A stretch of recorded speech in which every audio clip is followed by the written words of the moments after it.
বাবলিকে বিনায়কের জীবন থেকে তাড়াতে এইবার মধুরার যমজ বোনকে ডেকে পাঠালো মধুরার মা।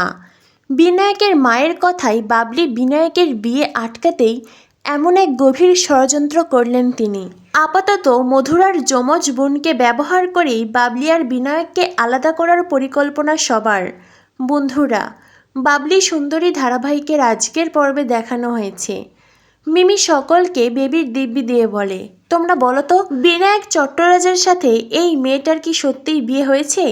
সকলের সামনেই তো শুধুমাত্র সিঁদুর পরিয়েছে, বিয়ের আর অন্য কোনো নিয়ম কানুনই হয়নি। যেই বিয়েটাই সম্পন্ন হয়নি, তবে তোর এই নতুন মা তোর নতুন মা হয় কি করে? এই মেয়েটা তোর নতুন মা নয় বেবি। বেবি তখন বারবার বলে, নতুন মা?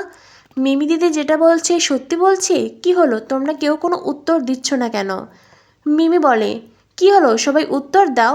আমি তো বেবির মাথার দিব্যি দিয়েছি। শোন বেবি, তোর দিব্যি দিয়েছি না, তাই কেউ আর তোকে মিথ্যে কথা বলতে পারছে না। সত্যিটা এই যে এই মেয়ের সাথে মিস্টার চট্টরাজের বিয়েই হয়নি। আর যখন বিয়েই হয়নি, এই মেয়ে তোর নতুন মা হয় কি করে? বেবি তখন কাঁদতে কাঁদতে বলে, নতুন মা? ও নতুন মা, তুমি তার মানে আমার নতুন মা নও? এই বলে এই বেবি অজ্ঞান হয়ে যায়, আর বাবলি বেবি বলে চিৎকার দিয়ে ওঠে। পরিবারের সবাই বাবলির চিৎকার শুনে ছুটতে থাকে। অন্যদিকে বিনায়ক বেবিকে কোলে করে তার ঘরে নিয়ে যায়। আর রুচি মিমিকে বলে, আর কত কথা বলবে মিমি তুমি? তোমার একটু বিবেক বিবেচনা বোধ নেই, তাই না? তুমি জানো বেবি অসুস্থ হয়ে যায়, অজ্ঞান হয়ে যায়। এই নিয়ে 3বার হলো, তবু তুমি ওর মনে এতটা প্রেশার কেন ক্রিয়েট করলে? কেন তুমি ওকে এতটা কষ্ট দিলে? ছি! আজ যদি বেবির কিছু হয়ে যায়, দিদি হিসেবে নিজেকে ক্ষমা করতে পারবে তো? এরপরেই দেখানো হয় বিনায়ক বেবিকে তার বিছানার ওপরে শুইয়ে দেয়। বাবলি বেবির মাথায় হাত বুলিয়ে তাকে ডাকতে থাকে। এরপরেই বাবলি রুচিকে বলে বেবিকে দেখে রাখতে। এই বলে বাবলি ঘর থেকে বেরিয়ে যায়। পরিবারের সবাই এক জায়গায় জড়ো হয়েছে, সবাই বেশ চিন্তিত।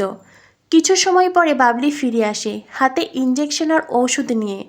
পরিবারের সবাই, বিশেষ করে বিনায়কের মা বলতে থাকে, এই মেয়ে, তোমার হাতে ইঞ্জেকশন কেন? তুমি কি আবার ইঞ্জেকশন দেবে নাকি? হ্যাঁ, তুমি কি ডাক্তার হয়েছ যে তুমি আমার নাতনিকে ইঞ্জেকশন দেবে? এইসব ভুলভাল ইঞ্জেকশন দিয়ে আমার নাতনির ক্ষতি করবে তুমি? পরিবারের সবাই বাবলিকে আটকাতে চেষ্টা করে, কিন্তু বিনায়ক সবাইকে থামিয়ে দেয়। বাবলিও খুব সচেতনতার সাথে বেবিকে ইঞ্জেকশন পুশ করে।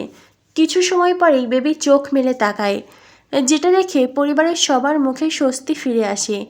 এরপরেই বেবি বলে, বাবা, ও বাবা, তুমি নতুন মাকে বিয়ে করনি? সত্যিই বিয়ে করনি? বিনায়ক তখন চুপ থাকে। এরপরেই বেবি বলে, আমি তোমার কাছে একটা জিনিস চাইবো, দেবে? বিনায়ক বলে, বলো বেবি, তুমি কি চাও? তুমি যেটা চাও আমি তোমাকে সেটাই দেব, প্রমিস। বেবি বলে, তুমি নতুন মাকে বিয়ে করবে আমার চোখের সামনে, আমি তোমাদের বিয়ে দেখতে চাই। এটা শুনে বিনায়ক বাবলির মুখের কথা হারিয়ে যায়। অন্যদিকে মিমি কিছু বলতেই গেলে রুচি বলে, চুপ করো মিমি, তুমি আর কোনো কথা বলবে না, অনেক কথা বলেছ। তাই মিমিও চুপ হয়ে থাকে। বিনায়কের পরিবারও চুপ। অনেক ভেবেচিন্তে বিনায়ক আর বাবলি একসাথেই বলে, ঠিক আছে, প্রমিস। এটা শুনে মিমি তার ঠাম্মিকে নিয়ে ঘর থেকে রেগেমেগে বেরিয়ে যায়। অন্যদিকে রুচি, নিমেষ তারা খুব খুশি হয়। এদিকে মিমি তার ঠাম্মিকে ঘরে এনে বলে, ঠাম্মি, এটা কি হচ্ছে ঠাম্মি? মিস্টার চট্টরাজের জীবনে আমার মাই একমাত্র বউ থাকবে, অন্য কেউ নয়। অন্য কেউ সে জায়গা নিতে পারবে না, তুমি কিছু একটা করো। এই বলে মিমি তার দিদুনকে কল করে আর মধুরার মাকে সব কিছু জানায়। মধুরার মা মিমিকে বলে, তুমি শান্ত হও, আমি আসছি ওই বাড়িতে। মক্ষম পরিকল্পনা করেছি, এবার যা হবে শুধু তাকে দেখবে। ওই বাবলি মেয়ে এই বাড়িতে টিকতে পারবে না, আমি এমনই এক পরিকল্পনা করেছি। যেটা শুনে বিনায়কের মা আর মিমি খানিকটা আশ্বস্ত হয়। দিদুন মিমিকে বলে, তুমি যদি এখন বেবির উপর প্রেশার ক্রিয়েট করো তো বেবির ক্ষতি হবে, পরিবারের সবাই তখন তোমার দিকে আঙ্গুল তুলবে। তাই তুমি চুপ থাকো, এবার যা করার আমি করব। এই বলে মধুরার মা কাউকে একজনকে কল দেয়। আর আকার ইঙ্গিতের কথা শুনে বোঝা যায় সে আর কেউ নয়, মধুরারই যমজ বোন। হয়তোবা মধুরার যমজ বোনকেই এইভাবে বিদেশ থেকে আসতে বলছে মধুরার মা, যাতে করে বাবলিকে এই বাড়ি থেকে তাড়াতে পারে, বিনায়কের জীবন থেকে বাবলিকে চিরতরে সরিয়ে দিতে পারে। এদিকে দেখানো হয় বাবলি তো বিয়ের প্রমিস করেছে, তার মনে বিয়ের লাড্ডু ফুটেছে।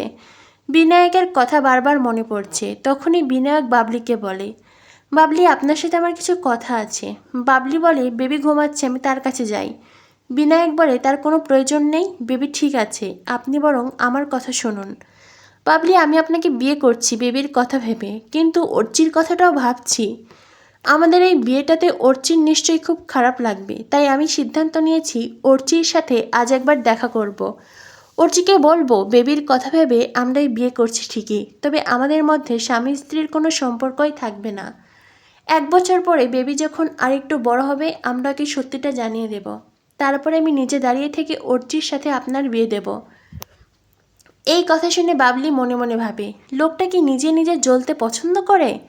উনি নিজেও জ্বলছেন, আমাকেও জ্বালিয়ে মারছেন। লোকটার দেখি উদার হওয়ার ভীষণ বাতিকও আছে, দাঁড়িয়ে থেকে আমাদের বিয়েও দেবে। সারাদিন মন দিয়ে মধুরা ম্যামের কথা ভাবেন, সেটাও মেনে নেওয়া যায়। তাই বলে উনি এখন অর্চিবাবুরও কথা ভাবছেন? ঠিক আছে, আপনি আমাকে কি জ্বালাবেন, এবার আমিও আপনাকে জ্বালিয়ে পুড়িয়ে খাক করে দেব। এই বলে বাবলি বেবির ঘরে যায়। বিনায়ক তো নিজের মতো করে কথা বলেই যাচ্ছে। পিছনে তাকিয়ে দেখে বাবলি সেখানে নেই। বিনায়ক ঘরে গিয়ে বাবলিকে বলে, আপনার সাথে তো আমার কথা শেষই হলো না, এভাবে চলে এলেন কেন? বাবলি বলে, আপনার আরও কথা বাকি আছে বুঝি? বিনায়ক বলে, চলুন এখনই আমার সাথে যাবেন, অর্চির সাথে কথা বলবো। বাবলি মনে মনে ভাবে, আমার মাথা খেয়েও হয়নি, এবার অর্চি ওপর মাথা খেতে যাবেন। কি আর করার, বিনায়ক যখন বলেছে বাবলিকে তো যেতেই হবে। এরপরে বিনায়ক রুচিকে ডাকে, বেবির দেখাশোনা করতে বলে, আর বাবলির হাত ধরে টানতে টানতে তাকে নিয়ে যায়। বিনায়কের মা ড্রয়িং রুমেই বসেছিল। বাবলি বিনায়ককে বের হতে দেখে বিনায়কের মা বিনায়ককে থামিয়ে দেয়। বিনায়কের মা বলে, বিনু তুই কোথায় যাচ্ছিস? বিনায়ক বলে, মা আমার জরুরি কাজ আছে, ফিরে এসে তোমার সাথে কথা বলবো। বিনায়কের মা বলে, এই মেয়েটাকে তো বিয়ে করতে কথা দিলি, আর এখন নিশ্চয়ই বিয়ের শপিং করতে যাচ্ছিস। একটা কথা মনে রাখিস, তুই যেটা করছিস ঠিক করছিস না। বিনায়ক বলে, মা আমি বাইরে যাচ্ছি, আমার একজনের সাথে জরুরি দরকারি কথা আছে, ফিরে এসে তোমার সব কথা শুনবো, চলুন। এই বলে বাবলিকে ধমক দিয়ে চলে যেতে বলে বিনায়ক। তারপরে দুজনেই ঘর থেকে বেরিয়ে যায়। বিনায়কের মা মাথার দিব্যি দিতে চেয়েও থেমে যায়।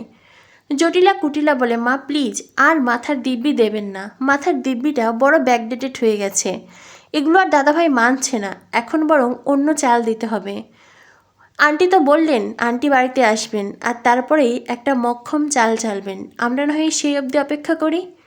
অর্থাৎ বিনায়কের মা জটিলা কুটিলা এবার মধুরার মায়ের জন্য অপেক্ষা করছে, আর মধুরার মা অপেক্ষা করছে বিদেশে থাকা মধুরার যমজ বোনের জন্য।